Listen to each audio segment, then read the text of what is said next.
e4, c5, knight f3, knight c6, bishop b5, d6, Caspian, bishop d7, d4. Opening is cover. Now middle game. Let's go. Pawn capture, knight capture pawn. Knight hanging.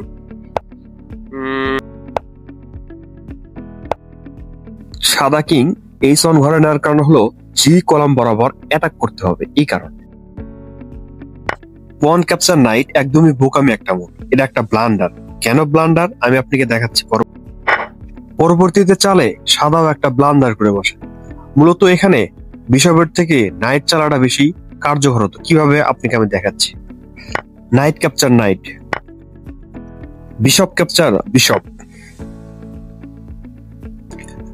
Now knight capture pawn and check, only one move. আবার কুইনকে fault করা যায়, এখানে night two night তুলে নেওয়া যায়, queen দ্বারা আরো একটা অ্যাটাকার নিয়ে যাওয়া যায়। কুইন নিয়ে গেলাম। এখানে ব্ল্যাক যে মুভের দিক না কেন সে লসে পড়বে। কেন? সে যদি ক্যাপচার করে আমরা ক্যাপচার করে নেবো তার বিশপকে। ধরে নিলাম এই মুভ হলো না, অন্য একটা মুভে যাই। ধরলাম সে সেটা ক্যাপচার না করে বিশপ এবং কুইনকে একই লাইনে নিয়ে আসলো। পরবর্তীতে আমরা পন ক্যাপচার করে নিলাম, সে বিশপ ক্যাপচার করলো বিশপ দ্বারা। এবার আমরা নাইট দ্বারা যে কোনো একটাকে ক্যাপচার করলেই হলো। এখানে সে নাইটকে মারতে পারে না, আর যদি সে মারে তাহলে বিশপ চলে যাবে। তো এখানে অনেকটা পেঁচালো। ব্ল্যাক যে মুভি দেখ সেটাতে সে লস করবে। এটা আমাদের মেইন লাইন নয়, তাই আমরা মেইন লাইনে ফেরত যাচ্ছি। তো কি মুভ ছিল টোটালি আমরা দেখাচ্ছি। এবার যদি বিশপ মুভ, অপোনেন্ট যদি কুইন দিয়ে নাইট তুলে নেয় তাহলে কি হবে? আমরা নাইট দিয়ে আবার বিশপ তুলে নেবো, খেলা ইকুয়াল থাকবে। এখানে 3 থেকে 3টা পয়েন্ট লাভ থাকবে।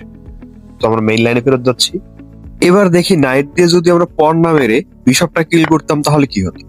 সে রিটেক করে নিত এবং আমরা আবারও রিটেক করে নিতাম, সেও রিটেক করে নিত। অ্যাভারেজ খেলাটা এমন হলে একটা পন উইনিং থাকতো। তো সাদার জন্য এটা অবশ্যই পজিটিভ। তো দেখা যাক মেইন লাইন কি ছিল।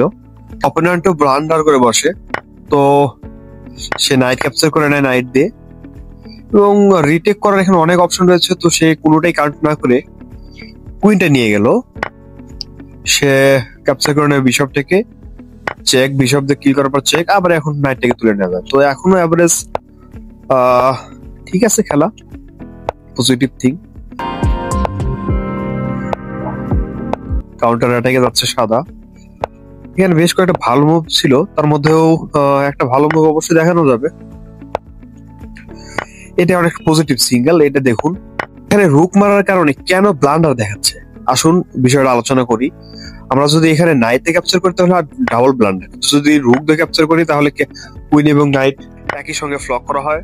যে পজিশন রয়েছে তাতে ব্ল্যাককে একটা পিস হারাতেই হবে, সে যেটাই চাক না কেন। সে নাইট মারতে পারে না, নাইটের উপরে কুইনের নজর রয়েছে। তো খেলাটা এভাবে চলতে থাকবে। তো খেলায় যেটা ঘটেছিল সেটা হলো নাইট ক্যাপচার নাইট। তো এটা একটা ব্লান্ডার ছিল, কারণ সে একটা পিস পেত। তো খেলাটা চলমান অবস্থায় ছিল, এরকম চলতে থাকলো। যেটা মেইন লাইনে ফিরে আসলাম। রুক ক্যাপচার নাইট,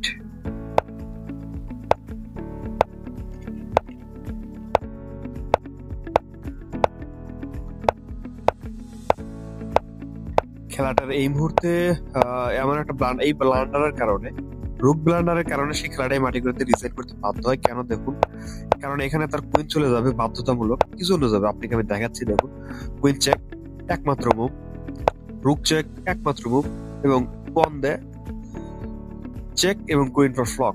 তো এখানে আপনাকে একটা পিস দিতেই হবে বাধ্য। তো এখানে সাদা রিজাইন করে দেয়। তো পরবর্তীতে আর কোনো খেলা না থাকে। তো আমরা খেলার শেষে এখন আপনাদের জন্য একটা পাজল রাখবো। পাজলটা অবশ্যই সম্পূর্ণ করবেন এবং কমেন্ট বক্সে জানিয়ে দিবেন আপনার মতামত। ধন্যবাদ। জাযাকুল্লাহ খায়ের। শেষ ভিডিও দেখতে এবং শিখতে আমাদের সাথেই থাকুন, সাবস্ক্রাইব করুন এবং আপনার নোটিফিকেশন বেল আইকনটি চাপিয়ে দিন। ধন্যবাদ। জাযাকুল্লাহ খায়ের।